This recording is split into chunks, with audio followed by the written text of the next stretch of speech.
একদিন বিশ্বনবী বললেন, বান্দার কোনো হক আল্লাহ কোনোদিন ছেড়ে দেয় না। আল্লাহর হক আল্লাহ মাফ করে, বান্দার হকের মাফ নাই। যদিও আমি নবী, আমার উপর যদি কোনো হক থাকে বলো, আমি দিয়ে দেব। কোন সাহাবী দাঁড়ায় না। এক সাহাবী দাঁড়িয়ে বলল, নবী, যুদ্ধের ময়দানে চাবুক চালানোর সময়, লাঠি চালানোর সময় এক কাফেরকে মারতে যে আপনার লাঠির বাড়ি আমার পিঠের মধ্যে পড়েছে।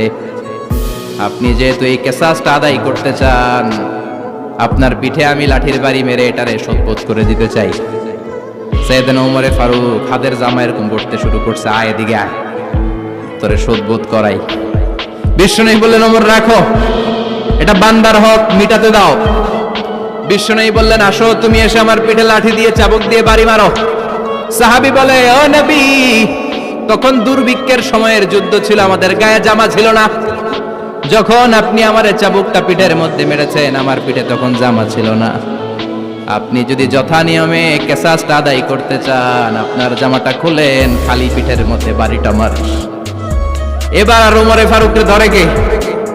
এদিকে আয়, তোরে দেখাইতেছে। বিশ্বনবী বললেন, ওমর থামো, মারতে দাও। বিশ্বনবী উনার জুব্বাটা উপরের দিকে উঠালেন, পিঠের মধ্যে বাড়ি দেওয়ার জন্য ওই সাহাবীকে ডাকলেন। ওই সাহাবী বিশ্বনবীকে পিছন দিক থেকে জড়িয়ে ধরে ওই মোহরে নবুয়তের মধ্যে চুমু দিয়ে ফেলেছে।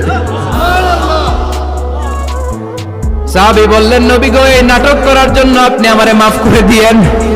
আপনি বিশ্বনবী, উদম গায়ে আপনারে দেখা যায় না, খালি গায়ে আপনারে দেখা যায় না।